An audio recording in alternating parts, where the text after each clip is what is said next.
حق بیانول او حق واضح کول دا الله سبحانه وتعالی هر چاته په نصیب نه ورکوي او داسې علما هم ډېر کم دي چې هغوی حق بیانوي او حق واضح کوي عوامو ته داسې علما کم دي نن سبا غټه د نقصان خبره دا چې حق پرست علما به ته کم میلاوي خصوصا دا فتنه چې راوتې ده کومه د موبایل ده نو په دې باندې هر سړی لګیا دی خپل دعوت چلی که شیعه دی که بریلی دی که قادیانی دی او که پرویزی دی او که عثمانی دی او که مقلد دی او که متبع دی هر څوک لګیا دی هغه چې منځ کې وګوري هغه د مسلمانانو عقاید خرابوي دغو نظریه خرابوي وختي یو کس راته یو ویډیو راولېږله د یونیورسټۍ یو استاذ د یو مولوي صاحب سره لګیا د یو مسله کې او دا خبره یې ورته کوله وی په قرآن کې دا دي چې وایي قال عیسی ابن مریم یا بني اسرائیل انی رسول الله الیکم مصدقا لما بین یدی من التوراة ومبشرا برسول یأتی من بعد اسمه احمد دا سړی ښه تکړه سړی و چې د ایتونه د هر څه ورته یاد وی مولوي صاحب تاسو د دین هسې ټیکهداران یئ او دین دله درځي نه الله دې کوي چې عیسی علیه السلام ووایي بني اسرائیلو ته چې زه تاسو له اولنی خبر خدای چې تصدیق کوم دغه کتاب چې مخکې دغه تورات دی دویم دا چې زمانه بعد به پیغمبر راځي او دغه نوم به صحیح احمد نو یو خو مولوي صاحب دا ثابته شو چې د رسول سم بني اسرائیلو ته راغلی ګوره څنګه ګمراه کول نن سبا کېږي دا مولوي صاحب یې راګیر کړی دی ورته اوس دا سوچ مه کوو چې موږ به ورته جواب ورکوو دی څوک راټینګ کړی دی ځان ته یې څه وي دومره غټ پټکی والی چې رابطې باران ترې نه وتو ویو خدا ثابت شو دویمه فلما جاءهم بالبينات نو کله چې راغی دا پیغمبر دوی ته په ښکاره دلایلو سره قالوا هذا سحر مبین هغوی دا جادو دی چې کله راغی دوی ته پیغمبر یعنی بني اسرائیلو ته رسول سلم راغی بني اسرائیلو ته هغوی دا جادوګر دی نو مولوي صاحب دې ځینې خو دا ثابتېږي چې رسول سلم بني اسرائیلو ته تللی مولوي صاحب دقه شان په دې ځان لاس یې ښودی او هغه ته نیغ نیغ ګوري لکه جواب ورکه ثابته کو دا خبره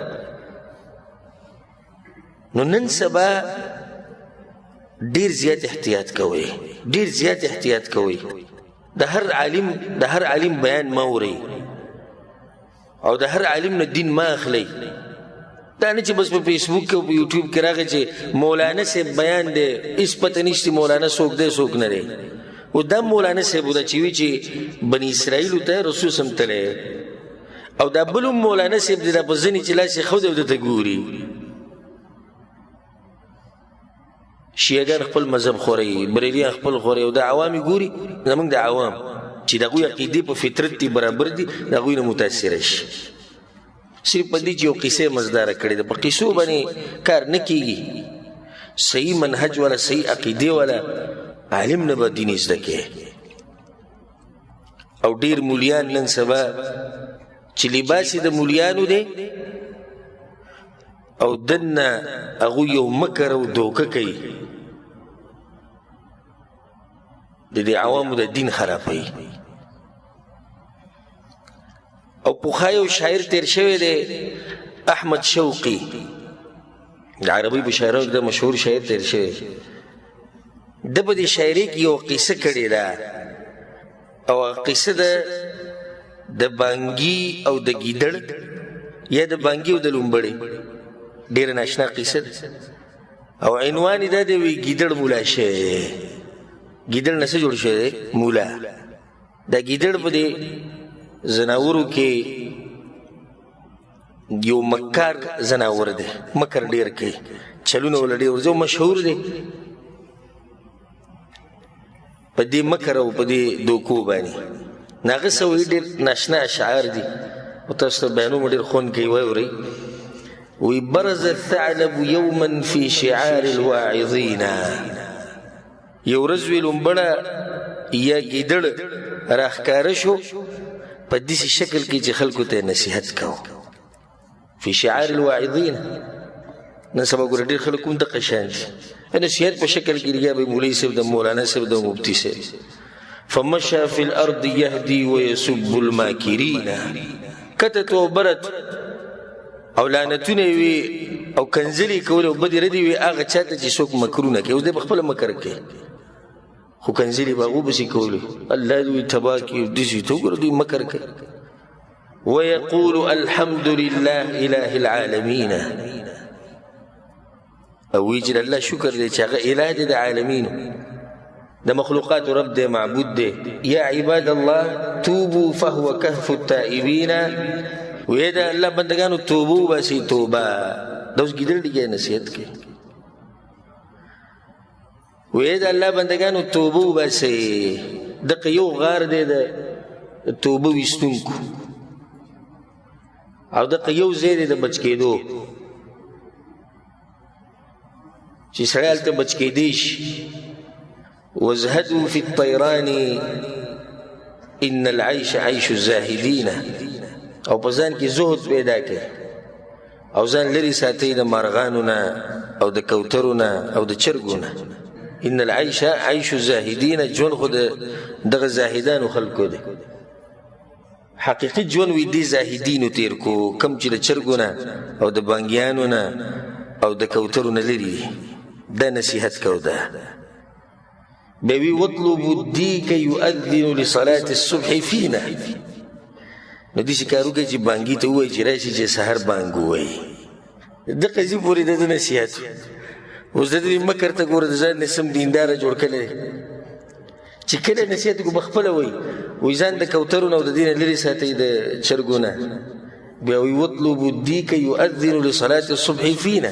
سحر منځ لپاره بانګ وایي بانګي راولي. فأتى الديك رسول من إمام الناسكين. بانګي صاحب راغی چې کله راغی نو عرض الأمر عليه وهو يرجو أن يلينا. دی ګیدړ یا لومبړي ورسره ډېر خبرې اترې وکړې باس ماسې کو بانګي راضي کو چې راشه بانګ ووایه. فأجاب الديك عذرا يا أضل المهتدين. وی زه معذرت وړاندې کومه زه بانګ نشم ویلی هدایت والو خلکو ګمراه کوونکي ته ځانې خلک ګمراه کوې. بلغ الثعلب عني عن جدود الصالحين. وی لاړ شي او ګیدړ ته زما د طرف نه دا خبره وکړي بانګي وایي او زما د نیکونو د طرف نه ورته دا خبره وکړي چې هغه نیکان خلک کوم چې د مشران دي دی بانګي. عن ذوي التيجان ممن دخل البطن اللعين. دا خلکو طرف نه ورته دا خبره وکړي چې هغه د دې ملعون په خېټه کې پراته دي. صوت وایي انهم قالوا وخير القول قول العارفين. هغه مشران وایي دا خبره کړې وه غوره خبره خو د پوه د تجربو والا خلکو وي. سویلو مشرانو مخطئ من ظن يوما ان للثعلب دينه. خطا دی هغه سړی چې څوک په دې سوچ کې پروت دی چې د ګیدړ یا د لومبړي دیني. دا خطا شی دوکه شی. نو داسې علما نن سبا شته شکل د عالم لباس د عالم او په منځ کې مقصد دا دی چې دا عوام دوکه کې او د دوی نه حق دین پټ کړي. نو زه د ماته اوس ته د زړه نه نصیحت دی چې د هغه علماو بیانونه اورئ چې تاسو ته پته چې دوی قرآن او حدیث بیانوي او داسې د هر چا بیانونه مه اورئ. ډېر خلک به دې ګمراه شوي دي چې موږ یې شخصي پېژنو. الله سبحانه وتعالی زموږ د ایمانونو حفاظت وکړي.